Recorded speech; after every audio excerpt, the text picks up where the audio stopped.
여러분들이 수요일 밤에 나오신 것이 좀 어렵고 힘든데 나오신 것에 대해서 감사를 드립니다. 그래서 사실은 주일 설교보다도 저는 수요일 저녁 설교를 더 열심히 준비하고 있습니다.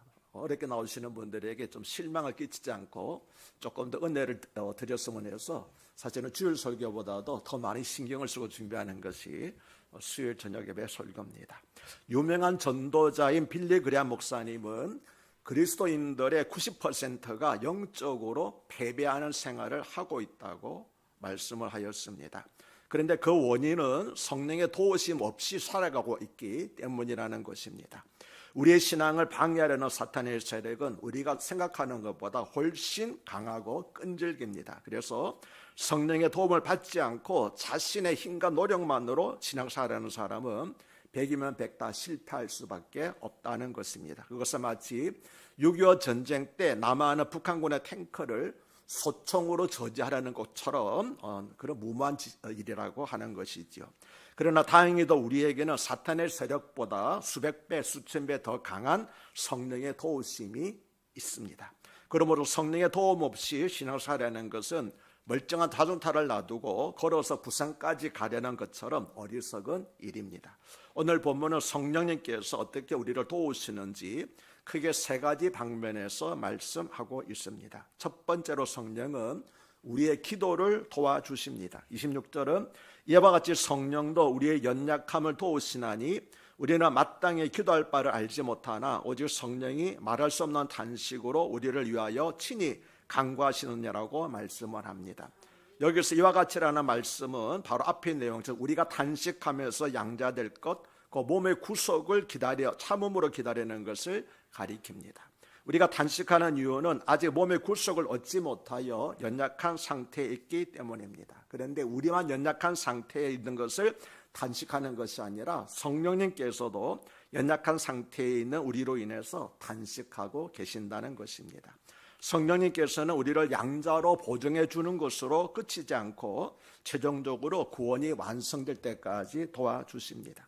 우리는 아직 연약한 육신이 있고 있기 때문에 성령님께서는 우리 가운데 계시면서 성도들을 진리 가운데로 인도하고 계시고 양자로서의 보증이 성도 안에서 확실히 성취되도록 도와주고 계십니다. 여기서 도와주신다는 말씀의 헬라어로는 다른 사람의 손을 붙잡아 준다라고 하는 그런 의미입니다. 이 단어는 성경에서 오직 2번 사용됐는데 누가복음 10장 40절에서 마르다가 예수님께 나아가서 주여 내 동생이 나 혼자 일하게 하는 것을 생각하니 아니하시나이까 그를 명하사 나를 도와주라 하소서 할 때 도와주라고 하는 말과 같은 말, 오직 성경에서 2번 사용된 그런 말씀입니다.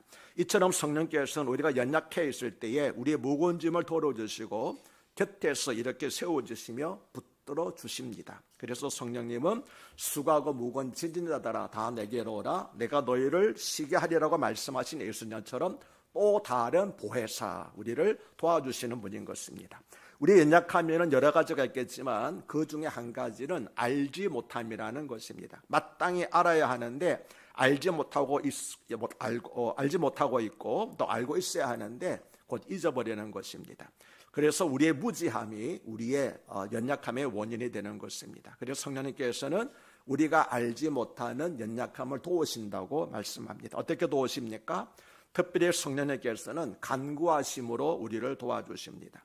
성령님은 우리에게 무엇이 필요한지 아시고 무엇을 구해야 하는지 알고 계십니다.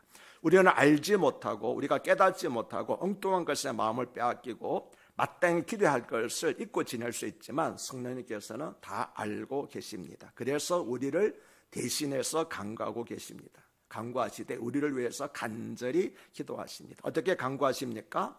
말할 수 없는 탄식으로 간구하신다고 말씀합니다. 성령님이 우리 안에서 역사하고 계시기 때문에 이러한 간구는 우리 안에서 일어나는 일입니다. 성령님의 간구는 말할 수 없는 탄식으로 나타납니다. 말로서 표현되는 것이 아니기 때문에 우리가 그 소리를 직접 들을 수는 없습니다. 그러나 성령님께서는 친히 우리를 위해서 탄식으로 간구하고 계십니다. 하나님의 피조물이 그날을 고대하면서 탄식하는 것처럼 하나님의 자녀들이 그날을 기다리면서 탄식하는 것처럼 성령님께서도 우리의 연약함을 도우시기 위해서 탄식하고 계십니다. 단식하는 피조물들과 자녀들에 이어서 단식하는 성령님이라고 할 때에 이 사실에 대해서 거부감을 갖는 사람들이 있을 수 있습니다. 그래서 실제로 주석가들 중에는 이 말씀을 성령님이 단식하는 것이 아니라 성령님이 우리로 하여금 단식하게 만드는 것이라고 설명하는 사람들도 있습니다. 하지만 오늘 본문을 보면 사도 바울이 말하는 바는 분명합니다. 성령님이 직접 우리를 위해서 단식하고 계신다는 것이 있죠. 성령님의 간구와 우리를 향한 그분의 마음이 단식으로 표현되고 있는 것입니다. 성령님은 우리의 연약함을 아십니다. 우리의 연약함과 우리의 불완전한 지금의 모습을 잘 알고 계시기 때문에 단식하고 계십니다. 그리고 우리가 완전한 자유와 영광을 누리게 될 그날을 바라보고 참음으로 기다릴 수 있도록 간구하고 계십니다. 이 말씀을 정리하면 간단히 정리하면 이렇습니다. 연약한 우리가 어떻게 그날을 기다릴 수 있습니까? 성령님께서 우리를 도와주시기 때문에 기다릴 수가 있습니다. 어떻게 도우십니까? 성령님께서 우리를 위해 간구하심으로 도와주십니다. 어떻게 간구하십니까? 단식하면서 간구하십니다. 그리고 성령님은 하나님의 뜻대로 간구하십니다. 26절 말씀은 우리가 기도의 본질에 있어서 무엇을 구해야 할지 알지 못한다는 사실을 지적하고 있습니다. 성령님께서 우리가 기도하는 내용을 보면서 단식하실 정도로 우리는 기도의 목적과 방법을 상실하고 있다는 것입니다. 사실 우리에게 있어서 가장 큰 약점 가운데 하나는 우리가 마땅히 빌 바를 알지 못하고 있다는 겁니다. 왜냐하면 우리가 마땅히 빌 바를 알고 있다면, 하나님 뜻대로 구한다면 하나님께서 듣지 않을 수가 없지 않습니까? 근데 많은 경우에 우리 기도가 응답되지 못하는 것은 마땅히 빌 바를 알지 못하기 때문에, 구해야 될 것을 구하지 않고 잘못 구하기 때문에 응답받지 못하고 있는 것입니다. 이 점은 예수님께서도 사도들에게, 제자들에게 지적하신 말씀입니다. 마태복음 20장 22절에서 주님께서는 너희는 너희가 구하는 것을 알지 못하는도다라고 말씀하셨기 때문입니다. 바울은 우리가라고 말함으로써 자신도 마땅히 기도할 바를 알지 못하는 사람 가운데 속한다고 고백을 하였습니다. 사도 바울이 이렇게 고백한다면 우리는 더 말할 나위가 없지 않겠습니까? 여러분은 내가 마땅히 빌 바를 안다고 그렇게 자신할 수 있습니까? 사실은 저도 자신할 수가 없습니다. 왜냐하면 저도 기도하는 가운데서 많은 부분이 잘못된 기도가 많이 있기 때문입니다. 옛날에 제자입니까? 라고 하는 책을 쓴 카를로스 목사님이 있는데, 그분이 하실 말씀 가운데서 우리가 만약에 천국에 가서 쓰레기통을 뒤져본다고 그러게 되면은 그 쓰레기통에 있는 대부분이 우리의 잘못된 기도일 것이라고 이렇게 말한 바가 있습니다. 그러니까 우리가 기도하는 것들이 다 올라가지만 다 보잘것없는 기도를 하나님께서 쓰레기통에 집어던지시는 그런 기도일 때가 많이 있다는 것이지요. 성도들의 기도 생활에서 만족하지 못하는 이유가 바로 기도에 있어서 어리석음과 허약함, 그리고 마음의 산란함과 무능력 때문에 집중해서 또는 빌 바를 알지 못하고 기도하고 있는 것입니다. 그리고 이렇게 된 이유는 우리 인류의 시조 아담의 범죄와 타락으로 인해서 하나님께서 우리들에게 주셨던 하나님의 형상이 상실되고 또 왜곡되었기 때문에 우리가 하나님의 뜻을 완전히 이해하지 못하는 그것의 이유가 있습니다. 그래서 바울은 성령도 우리의 연약함을 도우시나니 우리는 마땅히 기도할 바를 알지 못하나 오직 성령이 말할 수 없는 단식으로 우리를 위하여 친히 간구하시느냐라고 말한 것입니다. 우리는 연약하게 영적 힘을 공급해 주는 통로인 기도를 필요로 합니다. 그러나 우리는 기도함에 있어서 하나님 앞에서 자신의 죄됨을 철저하게 자각하고 겸손한 마음으로 성령님의 도움을 간구해야 합니다. 왜냐하면 성령님의 도움이 없으면 기도의 능력을 얻지 못하고 기도할 내용도 바르게 찾지 못하기 때문입니다. 그래서 성령님께서 성도들 편에 서서 우리가 의식하지 못하고 깨닫지 못한 사실들을 미리 아시고 우리를 위해서 성도 하나님께 친히 간구하고 계시는 것입니다. 우리 안에서 역사하시는 성령님은 우리의 뜻을 하나님의 뜻에 맞도록 녹여버리십니다. 이런 면에서 기도는 성도 안에 계신 성령님의 사역이라고 할 수 있겠습니다. 우리가 갈등으로 인해서 단식하면서 어찌할 바를 모르고 있을 때 성령님께서도 우리보다 더 심한 단식으로 우리를 위해서 간구하신다고 있다는 이 사실은 연약한 우리에게는 가장 큰 위로이며 구원에 대한 보증이 됩니다. 27절은 마음을 살피시는 이가 성령의 생각을 아시나니 이는 성령이 하나님의 뜻대로 성들을 위하여 간구하심이라고 말씀을 합니다. 여기서 마음을 살피시는 누구를 말할까요? 성부 하나님을 말합니다. 그래서 세번역 성경 21절을 사람의 마음을 꿰뚫어 보시는 하나님께서는 성령의 생각이 어떠한지를 아십니다. 성령께서 하나님의 뜻을 따라 성도를 대신하여 간구하시기 때문입니다라고 번역했습니다. 27절 말씀은 성령님과 성부 하나님이 구속사역을 위해서 긴밀한 관계에 있음을 보여주고 있습니다. 성령님은 성부 하나님과 별개로 활동하는 것이 아니라 성부 하나님께서 세워놓으신 거대한 구원 계획 속에 계획에 따라서 활동하신다는 것입니다. 성령님께서 성도를 위해서 기도하시는 것도 성부 하나님의 구원 계획을 완성시키기 위한 것입니다. 27절에서 바울은 하나님을 마음을 살피시는 분이라고 말씀합니다. 하나님은 우리의 마음을 살피시는 분입니다. 하나님 우리의 마음을 살피시는 분이시기 때문에 우리 마음에서 벌어지는 일들, 일어나는 일들을 잘 알고 계십니다. 그래서 하나님 우리 마음에서 일하는 성령님의 간구도 잘 알고 계십니다. 무엇을 간구하는지, 무엇을 위해 간구하며 무엇 때문에 간구하는지 모두 알고 계십니다. 하나님이 성령님의 간구를 잘 아시는 것처럼 성령님은 하나님의 뜻을 잘 알고 그 뜻대로 간구하십니다. 쉽게 말하면 하나님과 성령님은 서로 너무도 잘 아시기 때문에 서로가 완벽하게 조화를 이루면서 기도 가운데서 일치를 이루고 계신다는 것입니다.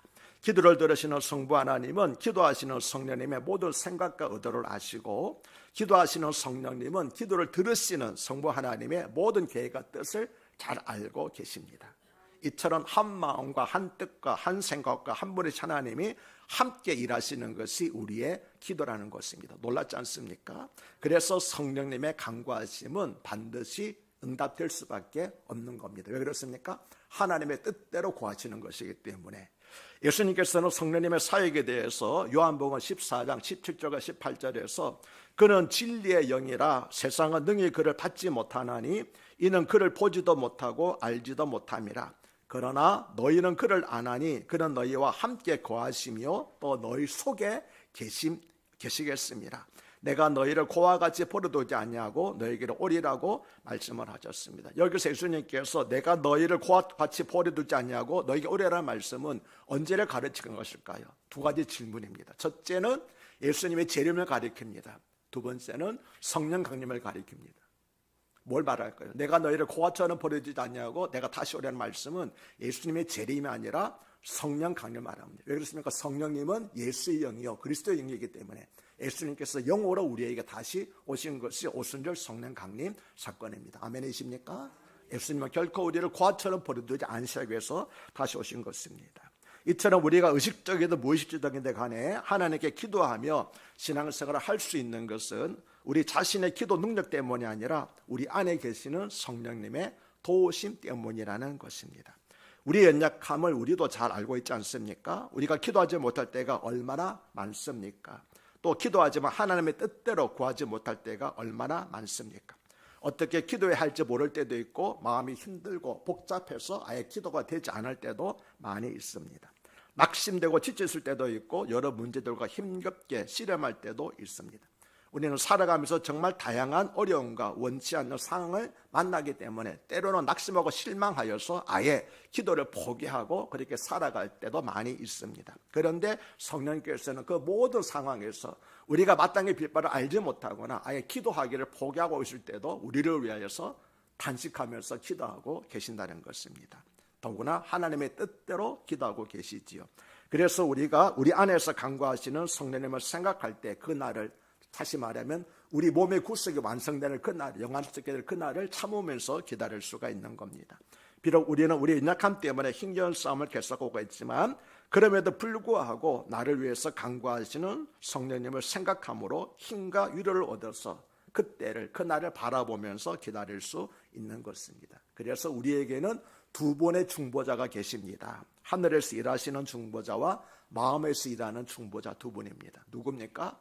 하늘에서 일하시는 중보자는 예수 그리스도이시고 우리 마음속에 일하시는 중보자는 바로 성령 하나님이신 것입니다. 나는 할 수 없지만 그런 나를 아시고 나를 위해서 간구하시는 성령님이 계시기 때문에, 그분이 내 안에서 역사하고 계시기 때문에 우리가 참음으로 인내하면서 그 날을 바라볼 수가 있습니다. 성령님은 우리에게 가장 좋은 것이 무엇인지 아시고 무엇이 필요하고 무엇이 유익한지도 아시고 하나님의 뜻대로 간구하고 계십니다. 아무도 모르는 문제에 대해서도, 누구나 알 수 없는 일에 대해서도 성령님은 다 알고 계십니다. 내 마음속 깊은 근심까지도 모두 알고 계시고 내 마음 아픔과 어려움도 아시고 단식으로 간구하고 계십니다. 누군가 나를 위해서 기도하고 있다는 사실은 우리에게 큰 위로가 되지 않습니까? 그런데 그 누군가가 바로 성령님이라고 한다면 우리에게 얼마나 큰 위로가 되겠습니까? 이 사실이 여러분에게 큰 위로가 되시기를 바랍니다. 누군가가, 어떤 사람이 나를 위해서 기도한다고 한 사실을 들을 때도 참 위로가 되는데, 그 누군가가 바로 성령 하나님이라는 사실을 생각한다면 우리가 얼마나 마음이 위로가 됩니까? 그래, 여러분 어렵고 힘들 때, 때로는 낙심하여서 기도하기조차 포기하고 싶을 때, 기도할 힘도 없을 때, 그때 성령님께서 나를 위해서 단식하며 기도하는 사실을 꼭 기억하시고 힘을 얻고 위로받으시기를 바랍니다. 크게 둘째, 성령님께서는 모든 것이 합력하여 선을 이루게 하십니다. 우리가 잘 아는 말씀이죠. 성경에서 유명한 말씀 가운데 하나고 우리가 가장 좋아하는 말씀 가운데 하나입니다. 로마서 8장 28절은 우리가 알거니와 하나님을 사랑하는 자, 곧 그의 뜻대로 부르심을 입은 자들에게는 모든 것이 합력하여 선을 이루느니라고 말씀합니다. 사도 바울은 우리가 알거니와라고 말씀하였습니다. 당시 로마 교회가 알고 있던 것, 그리고 지금 우리가 알고 있는 것, 더 나아가서 지금 우리가 반드시 알고 있어야 하는 사실이 있다고 하는 것이죠. 그것이 무엇입니까? 하나님께서는 반드시 선을 이루어 주신다는 사실입니다. 그렇습니다. 우리는 하나님께서 성도들에게 모든 것이 합력하여 선을 이룬다는 사실을 알고 있습니다. 어떻게 알 수 있습니까? 하나님의 말씀을 통해서 또는 삶의 체험을 통하여서 알 수 있습니다.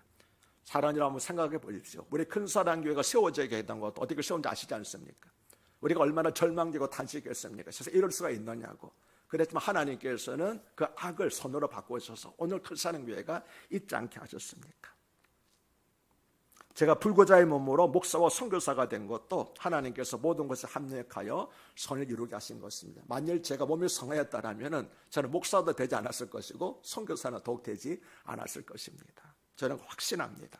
하나님께서 모든 것이 합력하여 선을 이루게 하신 일인데, 저만 그런 것이 아니라 여러분에게도 이런 일들이 많이 있을 줄로 믿습니다. 그때는 어둡고 힘들고 정말 버림받은 것 같았지만, 고통스러운 날이었지만 하나님, 오히려 그 날이 하나님의 선을 이룬 날이었고 내가 하나님께 돌아오고 하나님께 더 믿음으로 매달리는 그런 순간이 되었습니다라고 고백하는 일들이 여러분에도 있지 않겠습니까?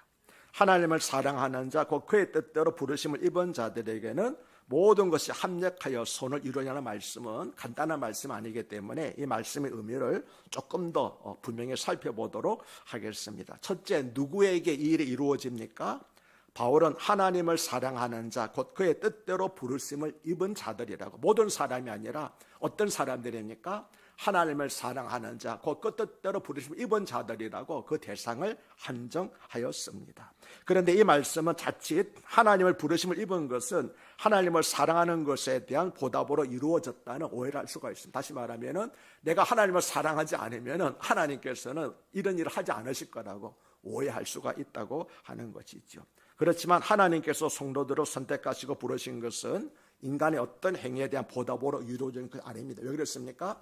우리가 이 세상에 태어나기 전에, 우리가 무엇을 하기 전에, 창세 전에 하나님께서 우리를 위해서 다 택하셨기 때문에, 우리가 무엇을 하기 전에 하나님께 택하셨기 때문에 하나님께서는 우리가 한 무엇을 보고 택하신 게 아니라는 거죠. 하나님 뜻대로 부르신 것이지 내가 하나님을 사랑하기 때문에 부르신 건 아니라는 겁니다. 아멘이십니까? 그런데 하나님 뜻대로 부르심을 자들은 반드시 하나님을 사랑하게 된다고 하는 것입니다. 그래서 사도 바울은 나의 나된 것은 오직 하나님의 은혜라고 고백한 바가 있습니다. 문법적으로 본 구절은 하나님을 사랑하는 자와 부르심을 입은 자가 동격으로 되어 있습니다. 즉 하나라는 말이죠. 하나님을 사랑하는 자는 곧 하나님께 부르심을 입은 자이며 하나님께 부르심을 입은 자는 곧 하나님을 사랑하는 자라는 것입니다. 그런데 하나님을 사랑하는 자의 반대말은 세상을 사랑하는 자입니다. 그러므로 하나님을 사랑하는 자라는 말은 이전에는 우리가 다 세상을 사랑했다는 사실을 전제로 하고 있습니다. 그래서 요한일서 2장 15절과 16절은 이 세상이나 세상에 있는 것들을 사랑하지 말라. 누구든지 세상을 사랑하면 아버지의 사랑이 그 안에 있지 아니하니 이는 세상에 있는 모든 것이 육신의 정욕과 안목의 정욕과 이생의 자랑이니 다 아버지께로부터 온 것이 아니요 세상으로부터 온 것이니라고 말씀을 합니다. 그러면 하나님을 사랑하는 자는 어느 정도 하나님을 사랑하는 것을 가르칠까요? 우리는 하나님을 뜨겁게 사랑할 때도 있지만 때로는 하나님에 대한 사랑이 식을 때도 있지 않습니까? 그러면 우리가 하나님을 사랑할 때는 선을 이루어 주시고 그렇지 않을 때는 그냥 내버려 주실까요? 그렇지 않습니다. 이 말씀은 그리스도에게 속한 모든 사람들에게 해당되는 말씀입니다. 다시 말하면 예수님을 믿는 사람이 곧 하나님을 사랑하는 사람이라는 것입니다. 우리가 예수를 믿지 않으면 하나님을 사랑하지 않으면 예수 믿겠습니까? 하나님의 아들이신 예수님이기 때문에 우리가 하나님을 사랑하는 것입니다. 그래서 바울은 이 대상을 분명히 하기 위해서 추가로 하나님을 사랑하자 말 다음에 추가로 곧 그의 뜻대로 부르심을 입은 자들이라고 말한 것입니다. 다시 말하면 하나님을 사랑하는 자와 부르심을 입은 자는 다른 사람이 아니라 같은 사람이라는 것입니다. 믿는 자의 특징은 하나님을 사랑하는 것이고 그러한 특징은 부르심을 입은 모든 사람들에게 나타납니다. 그리고 하나님의 부르심은 하나님의 뜻이 근거가 되는 일입니다. 하나님은 그분의 뜻대로 부르심을 받은 사람들에게 선을 이루어 주십니다. 다시 말하면 믿지 않는 사람들은 이 말씀의 대상이 아니라는 것입니다. 두 번째로 무엇이 이루어집니까? 28절은 모든 것이 합력하여 선을 이루니라고 말씀을 하고 있는데 이 말씀을 우리는 오해하기를 하나님이 선을 위해서 모든 것을 역사하신다는 말로 잘못 해석할 수 있습니다. 제가 하는 말이 어떻게 다른지 생각해 보십시오. 하나님이 선을 위하여서 모든 것을 역사하신다. 두 번째로 모든 것에서 하나님이 선을 위해서 역사하신다. 같은 말입니까? 틀린 말입니까? 다르다면 어떻게 다릅니까? 모든 것에서 하나님이 선을 위해서 역사하신다고 할 때 모든 것은 부정적인 것도 포함되어 있잖아요. 좋은 것뿐만 아니라 나쁜 것도 악도 포함되어 있습니다. 그런데 하나님의 선을 위해서 모든 것을 역사하신다고 그러게 되면 좋은 것만 택하신다는 거죠. 그래서 그거 틀렸단 말입니다. 무슨 뜻입니까? 모든 것에서 하나님이 선을 위해서 이루기 위해서 역사하신다는 겁니다. 다시 말하면 우리가 당하는 어려움이라든지 또는 악한 일이라든지 이런 것까지도 마치 요셉의 형들이 요셉을 팔았던 것이 악이에요. 오히려 하나님께서 선으로 바꿔주신 것처럼 하나님께서 모든 것에서 하나님의 선을 이루기 위해서 역사하신다는 말씀입니다. 다시 말하면 모든 것이 선을 위해서 역사하신다는 거죠. 즉 만물 모든 일이 선을 목표로 하여 협조한다는 것입니다. 다시 말하면 하나님께서 만물과 모든 일이 선을 위해서 역사하도록 하셨다는 겁니다. 하나님의 모든 것을 통해서 믿는 자에게 이루시는 것은 선입니다. 여기서 말하는 선은 착하다는 의미가 아닙니다. 앞서 말씀을 보면 선은 성령님이 하나님의 뜻대로 간구하시는 것과 관련이 있고 하나님께서 그의 뜻대로 부르신 것과 또 관련이 있습니다. 즉 하나님의 뜻대로 되는 것이 바로 하나님의 선을 이루는 것입니다. 창세기 1장의 창조 기사를 보면은 하나님의 보시기에 좋았다는 말이 모두 7번 반복되어 나타납니다. 이것은 무슨 뜻입니까? 하나님 보시기에 좋았다고 하는 것은 하나님 보시기에 착해졌다는 겁니까? 아니잖아요. 만물이 착하지 않고 뭐 있겠습니까? 그래서 하나님 보시기에 좋았다는 것은 하나님의 뜻대로 되었다. 그래서 하나님 만족하였다라고 하는 그런 의미가 되는 것입니다. 그런데 여기서 하나님 보시기에 좋았다라는 단어가 히브리어로는 토브인데 이 토브라는 단어가 바로 선이라는 단어입니다. 왜냐하면 창세기 50장 20절을 보면 조금 전에 말씀드렸던 것 요셉의 형들에게 하는 말 가운데서 당신들이 나를 헤아려 하였으나 하나님의 그것을 선으로 바꾸셨다고 말하였는데 그 선이 바로 히브리어로는 토브라고 되어 있습니다. 그런 의미에서 우리가 이 땅에서 겪는 모든 일들은 그 과정에 있는 우리에게 특별한 의미가 있습니다. 왜냐하면 하나님께서 그의 뜻대로 우리 인생의 모든 것들을 사용하셔서 선을 이루시기 때문입니다. 우리가 겪는 많은 일들, 좋은 일이나 나쁜 일이나 힘든 일이나 즐거운 일이나 혹은 성공이나 실패나 고난이나 고통까지도 그 모든 것은 선을 위해서 사용하시는 하나님의 도구가 된다는 것입니다. 결국 그 모든 것을 통해서 우리의 믿음은 더욱 단련이 되고 우리의 소망은 더욱 분명하게 되는 것입니다. 그래서 시편 119편에 뭐라고 말합니까? 고난당한 것이 내게 유익이라. 이를 통해서 내가 더욱더 하나님을 의지하고 하나님의 율례를 배우게 되었습니다라고 고백하게 되는 겁니다. 그러므로 선을 사람의 관점으로 잘못 이해하면 안 됩니다. 이 땅에서 잘 되는 것, 성공하는 것을 선이라고 오해하면 안 됩니다. 믿는 자는 모든 것이 잘 되고 결국은 성공한다는 소위 성공신학과 번영신학은 잘못된 생각입니다. 이 선은 어디까지나 하나님의 뜻대로 되는 것이고 하나님의 관점이고 이 땅이 아니라 저 높은 하늘을 지향하는 것이 바로 선입니다. 바울이 우리가 알거니라고 말한 것처럼 우리가 이 사실을 잊지 않고 기억할 때 우리는 우리의 마음가짐이나 삶의 태도를 새롭게 할 수 있을 것입니다. 우리가 인생에서 만나는 모든 것들, 그것이 무엇이든 간에 결국은 하나님께서는 그 모든 것을 사용하셔서 우리를 선으로 인도하신다는 사실을 알기 때문입니다. 아멘이십니까?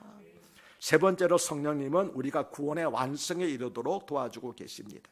29절과 30절은 하나님의 미리 아신 자들을 또한 그 아들의 형상을 본받게 하기 위하여 미리 정하셨으니 이는 고로 많은 형제 중에서 맏아들이 되게 하려 하심이라.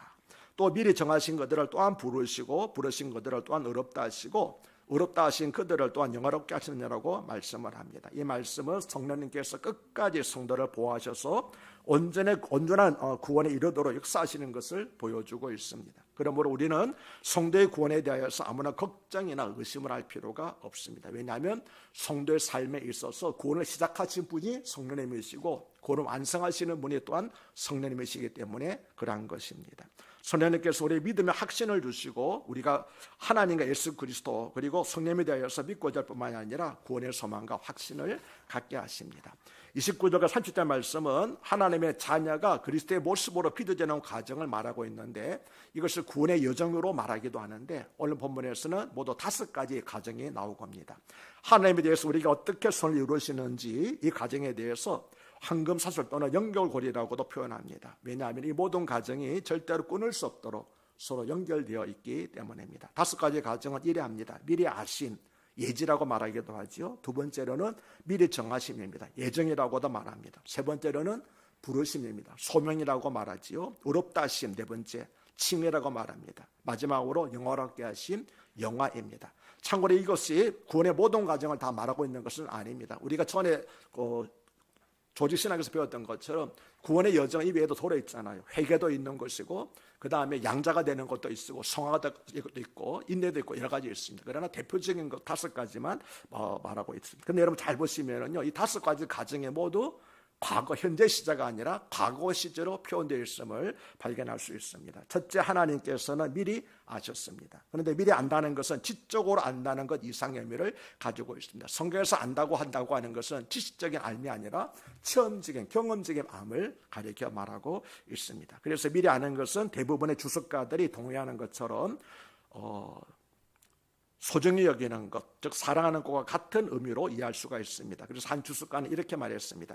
하나님이 미리 아셨다는 말은 사실상 하나님이 미리 사랑하셨다는 말과 같은 것입니다. 아멘이십니까? 하나님께서 미리 우리를 사랑하셔서 우리를 택하여 주신 것입니다. 두 번째, 하나님께서는 미리 정하셨습니다. 하나님 우리의 목적지를 미리 정해두셨습니다. 우리에 대한 계약을 세우셨고 분명한 목적을 가지고 계십니다. 우리는 어디를 가는지 알 수 없지만 하나님께서는 알고 계십니다. 성경을 보면 아브라함이 갈 바를 알지 못하나 하나님 지시하시면 따라갔다고 되어 있잖아요. 우리는 알지 못합니다. 내일 어떻게 될지 모레가 어떻게 될지 어디로 갈지 알지 못하지만 하나님께서는 우리의 정처는 발견은 같지만 우리가 가야 될 것을 정확히 알고 계시고 인도하고 계시는 줄로 믿습니다. 그 목적은 바로 아들의 형상을 본받게 하는 것입니다. 하나님은 우리를 사랑하셔서 그리스도 형상을 본받게 하십니다. 그리스도와 함께 영화롭게 되는 것을 목표로 미리 정하셨습니다. 세 번째로 하나님께서 우리를 부르셨습니다. 여기서 말씀하시는 부르심은 일반적인 부르심이 아니라 제한적인 부르심이라고 말합니다. 다시 말하면 모든 사람을 향한 부르심이 아니라 믿는 자를 향한 부르심입니다. 그래서 이 부르심을 받는 사람은 반드시 의롭게 되고 반드시 영화롭게 됩니다. 그래서 이것을 가리켜서 그냥 단순한 부르심이 아니라 내적 부르심 또는 유한 부르심이라고 말합니다. 왜냐하면 이 부르심을 받은 사람은 한 명도 빠짐없이 그 부르심에 반응하게 되기 때문입니다. 이 부르심에 반응하는 것은 우리 안에 계신 성령님께서 진리를 깨닫도록 우리 안에 역사하고 계시기 때문에 우리가 부르심에 반응하게 되는 것이죠. 네 번째로 하나님께서 우리를 의롭게 하셨습니다. 하나님은 그리스도께서 하신 일을 근거로 우리에게 의로움을 주셨습니다. 그래서 우리는 법적으로 의롭다 하심을 받았고 의로운 신분이 되었습니다. 이 의로움은 언제요? 우리가 예수 그리스도를 믿을 때 이미 주어진 것입니다. 아멘이십니까? 우리가 무엇을 함으로써 의롭게 되는 것이 아니라 예수 그리스도를 믿을 때 그 믿음을 보시고 우리는 이미 의롭게 되었고 하나님의 자녀가 된 줄로 믿으시기를 바랍니다. 다섯 번째로 하나님은 영화롭게 하셨습니다. 실은 영화롭게 되는 것은 과거 일입니까? 미래 일입니까? 미래 일입니다. 그런데 바울은요, 영화도 영화롭게 되었다라고 과거로 말하고 있습니다. 왜 그렇습니까? 성경에서는 종종 미래의 일을 과거 시제로 표현할 때가 있습니다. 왜 그럴까요? 하나님이 하신 일이기 때문에. 하나님이 하신 일은 반드시 이루어지기 때문에 미래의 일이지만 과거 시제로 표현하는 일이 성경에는 많이 나타나고 있습니다. 영화도 미래의 일이지요. 그러나 하나님께서 계획하신, 작정하신 일이기 때문에 이 일은 반드시 이루어진다는 겁니다. 그래서 바울은 마치 이미 이루어진 것처럼 영화롭게 되었다라고 이미 이렇게 과거 시제로 말씀하고 있는 것입니다. 그래서 의롭다 하심을 얻은 사람들은 반드시 영화롭게 되는 것입니다. 너무나 확실하고 분명하기 때문에 영화는 이미 일어난 일과 같은 것입니다. 아멘이십니까? 이 영화로움에 이르는 최종적으로 영화로움에 이르는 연결고리를 어느 누구도 끊을 수가 없다는 것입니다. 만약 하나님이 미리 아신 자가 100명이라면 영화롭게 되는 자도 100명입니다. 이처럼 우리의 소망은 확실합니다. 하나님이 일하고 계시기 때문입니다. 예수님 안에 있는 우리에게 적용되는 선은 하나님이 이루시는 선입니다. 우리에게 있는 확신의 근거가 하나님이시기 때문에 우리는 안전한 것입니다. 하나님은 그 뜻대로 선을 이루기 위해서 일하십니다. 모든 상황을 사용하셔서 우리를 다듬어 가십니다. 우리를 구원하십니다. 우리 모든 원한 부분을 깎으시고 그 아들의 형상으로 빚어가고 계십니다. 예수님의 완벽한 모습을 본받게 하십니다. 단순히 겉모습만이 아니라 모든 면에서 예수님을 본받게 하십니다. 아이고 지금 내 모습을 보시면 아득합니다. 아닙니다. 하나님이 하시면 내가 한다고 그러면 실패하겠지만 하나님이 그렇게 목표를 잡으셨잖아요. 반드시 이룰 줄로 믿습니다. 내가 하는 것이 아니라 하나님께서 부르시고 하나님께서 세우시고 어렵다 하시고 하나님께서 영화롭게 하시는 줄로 믿습니다. 하나님께서 그 아들 예수 그리스도의 모습을 분명히 담게 할 줄로 믿습니다. 그러기 위해서 하나님께서는 성령님께서는 우리 속에서부터 역사하고 계십니다.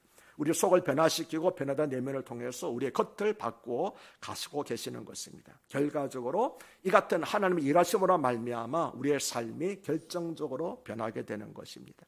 예수님의 아름다움이 나를 통해서 우리를 통해서 이 땅 가운데 나타나게 되는 것입니다. 하나님께서 우리를 통해서 이 놀라운 일, 예수 그리스도의 모습을 담게 하고 예수 그리스도의 영광이 나타나는 일을 지금도 우리를 통해서 하고 계시는 줄로 믿습니다. 하나님께서 완벽한 구원으로 선을 이루어 주십니다. 하나님이 하십니다. 하나님이 일하시기 때문에 우리는 미래를 확신할 수가 있습니다. 그래서 우리가 어떤 상황에서도 소망으로 그날을 기다릴 수 있는 것입니다. 그날은 반드시 올 것이고 그날에 우리는 완전한 영광을 누리게 될 것입니다. 그리고 그 과정에서 이 땅에서 여러 가지 어려움이 있지만 성령님께서 우리와 함께 하시며 우리를 위해서 간구하고 계십니다. 심지어 탄식할 정도로 간구하고 계십니다. 비록 우리는 인락하지만 하나님이 일하셨고 지금도 일하고 계시고 앞으로 일하실 것이기 때문에 우리는 최종적인 구원의 그날을 바라보면서 완성의 그날을 소망하면서 오늘도 기쁨과 즐거움으로 살아갈 수가 있는 것입니다. 내 힘으로 이룬다고 그러기에는 불가능하겠지만 하나님께서 시작하셨고 하나님께서 하고 계시고 하나님께서 완성할 줄로 믿습니다. 그러므로 여러분은 잠시 실망하고 실족한다 할지라도 좌절하고 실족하지 마시고 다시 일어나서 주님 바라보고 힘을 얻어서 끝내 승리하는 저와 여러분이 되시기를 주 이름으로 축복합니다. 할렐루야. 하나님 아버지, 오늘 말씀을 통해서 우리에게 큰 위로 주시니 감사합니다. 우리가 알거니와 하나님을 사랑하는 자 곧 그의 뜻대로 부르심 입은 자들에게는 모든 것이 합력하여 선을 이루느니라. 아멘입니다. 또 미리 정하신 그들을 또한 부르시고 부르신 그들을 또한 의롭다 하시고 의롭다 하신 그들을 또한 영화롭게 하셨느니라. 미리 알지만 과거 시제로 말씀하신 뜻을 알게 해주시니 감사합니다. 하나님께서 시작하셨고 하나님께서 인도하고 계시고 하나님께서 맞춰줄 줄로 믿습니다. 예수 그리스도 안에서 착한 일을 시작하신 하나님께서 반드시 이 일을 이루어 줄 줄로 믿사옵나니 주여 좌절하고는 실망하지 않게 해주시고 넘어졌다도 다시 일어날 수 있는 저희들이 될 수 있도록 도와주시옵소서. 우리 주 예수 그리스도의 이름 받들어 간곡히 기도드리옵나이다. 아멘.